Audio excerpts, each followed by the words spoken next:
শান্তিপুরের প্রাক্তন কমিশনার, বর্তমানে তার স্ত্রী কমিশনার শাহজাহান শেখ একের পর এক পাকিস্তানের পক্ষে ভারত বিদ্বেষী, ভারতের সেনা বিদ্বেষী পোস্ট তিনি করে চলেছেন।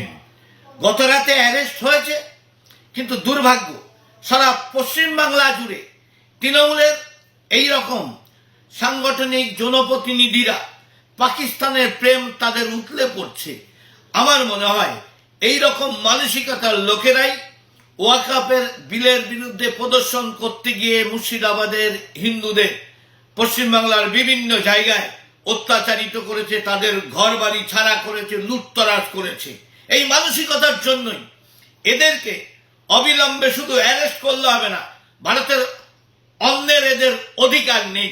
এদেরকে ধরে সমস্ত মানসিকতা যারা আছে তাদেরকে কিক ব্যাক করে একদম হয় বাংলাদেশ নয় পাকিস্তানে পাঠিয়ে দেওয়া উচিত। এর বিচার এটাই, নচেত আগামী দিন আরো সমস্যা বাড়বে।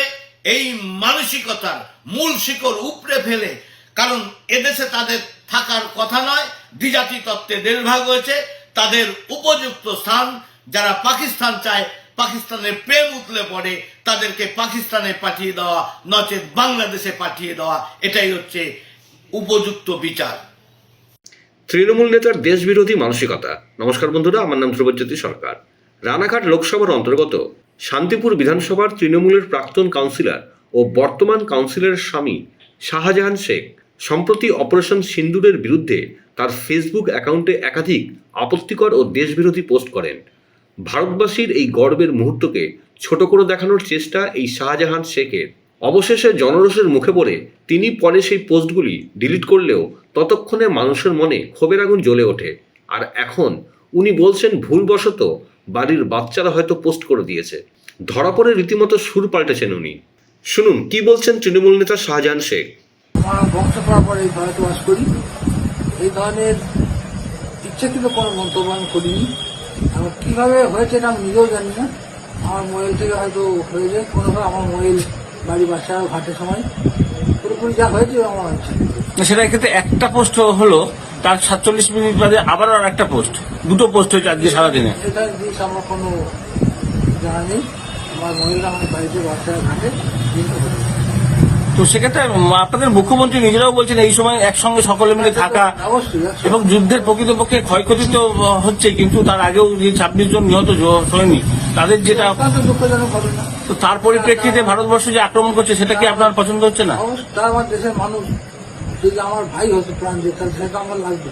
তারা আমার ভাই, যারা দেশের জন্য প্রাণ দিয়েছে, যাদেরকে মারা হলো তারা আমাদের দেশের। ওই ভিডিওতে বলতে শোনা যাচ্ছে যে ভারতীয় প্লেন কিভাবে ধ্বংস করা হলো।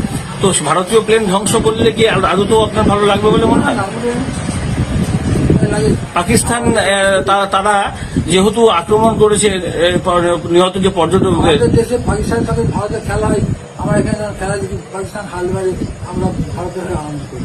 কিন্তু সেক্ষেত্রে আপনার কমেন্ট বক্সেও একজন লিখেছে, আপনাকে আমি পড়ে শোনালাম, যে নিয়মিতভাবে আপনি লাগাতার এই ধরনের পোস্ট করে থাকেন, একটা শুধু দুটো পোস্ট নয়, এবং তারা তো আপনারই তৃণমূল দলেরই।